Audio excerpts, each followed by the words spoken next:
Përshëndetje, unë jam Inara, sot e kam një të ftuar të veçantë në Alanin, që sot jemi këtu për të folur për një çështje të rëndësishme, si ndikon mosnjohja e gjuhës shqipe në studentët turk në Kosovë, si në jetën e tyre shoqërore, ashtu dhe në jetën e tyre akademike. Qëllimi ynë është që këtë temë të bim në vëmendje dhe të diskutojmë për mundësinë e zgjedhjeve.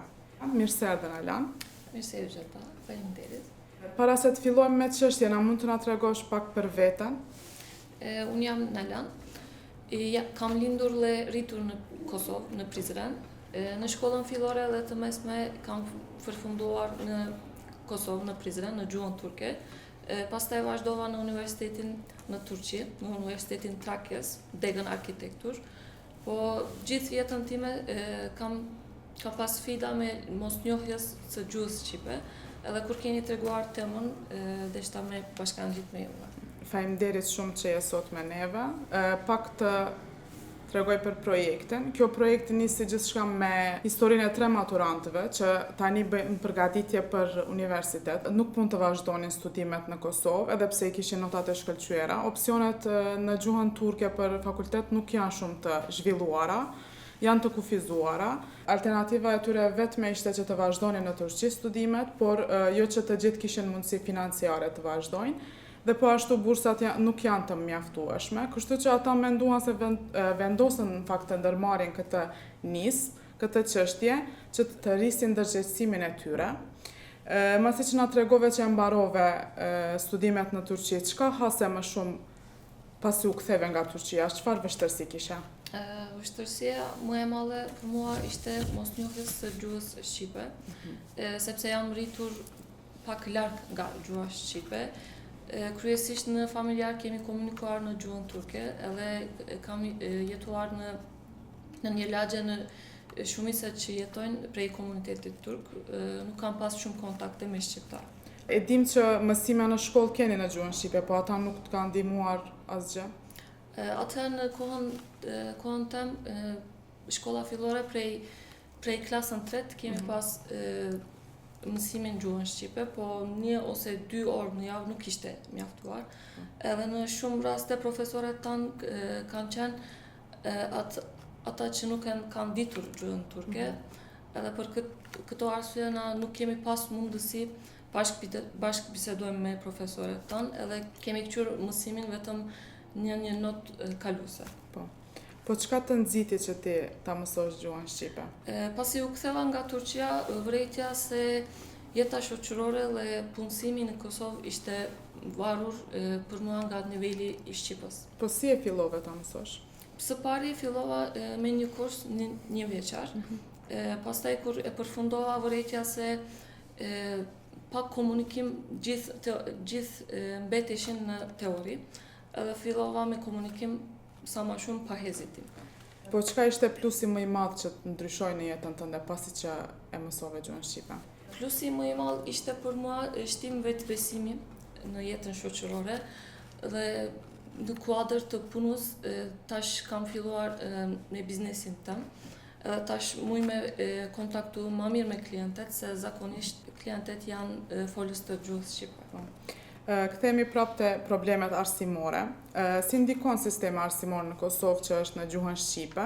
E dim që ata që flasin turqisht kanë më shumë vështirësi të ndjekin mësimet që janë në gjuhën shqipe, të komunikojnë, të bashkëpunojnë në mënyrë efektive me profesorët, shumica që materialet arsimore janë në gjuhën shqipe, po ti çka mendon si zgjedhje?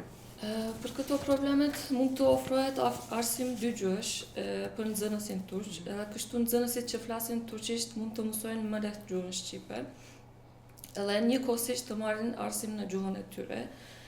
Përveç kësaj, mësuesit që japin mësim në gjuhën shqipe mund të komunikojnë më afër me nxënësit turq, edhe kështu duke kapërcyer barrieret gjuhësore, mund të organizohen klasa mbështetëse për gjuhën dhe kurse të veçanta për gjuhën shqipe.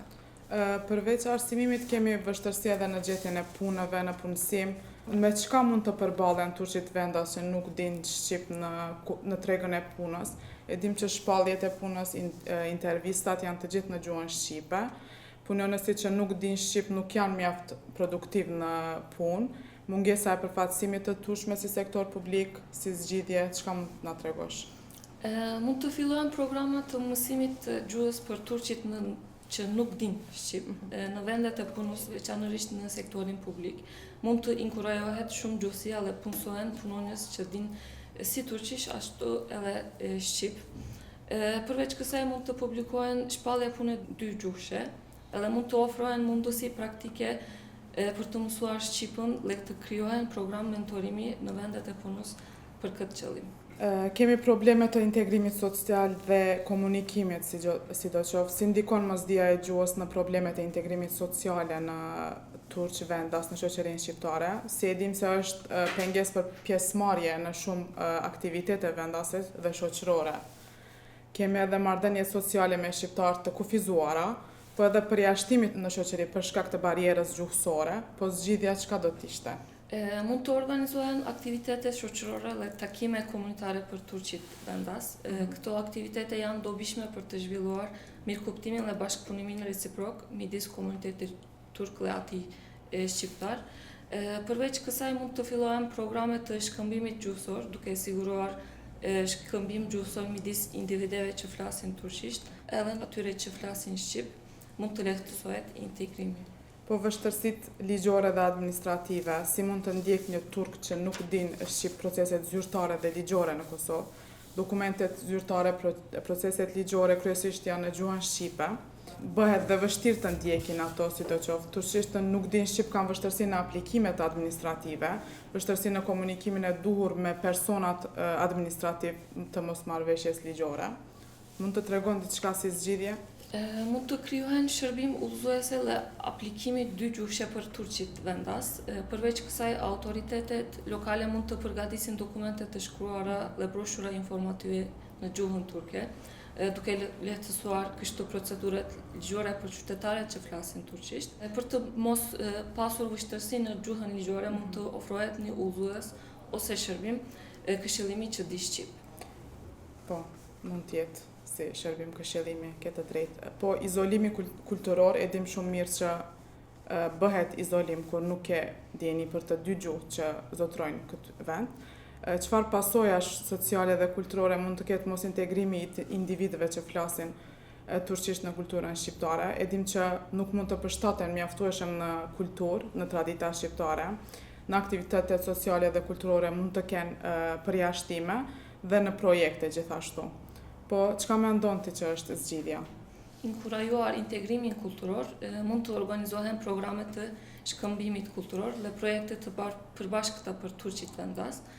Përveç kësaj mund të organizohen projekte të përbashkëta artistike dhe letrare. Në këto projekte turqit vendas dhe shqiptarët mund të punojnë së bashku për të përforcuar lidhjet kulturore. Kalojmë pak te shërbimet shëndetësore, që me çfarë probleme komunikimi përballon një vendas turq që nuk din shqip në shërbimet shëndetësore, kanë vështirësi në komunikim me individët. Komunikim për turqit nuk din shqip në shërbimet shëndetësore, kanë vështirësi, mungesa e udhëzimeve, apo ti çka has në shërbimet shëndetësore mangësi? Institucionet që ofrojnë shërbime shëndetësore mund të punonjës shëndetësore që flasin turqisht, duke siguruar kështu qytetarët që flasin turqisht dhe të komunikojnë lehtësisht. Përveç kësaj mund të publikohen broshura shëndetësore në gjuhën turke. Trajnimet dhe seminaret shëndetësore në gjuhën turke mund të ndihmojnë qytetarët të përfitojnë më efektivisht nga shërbimet shëndetësore.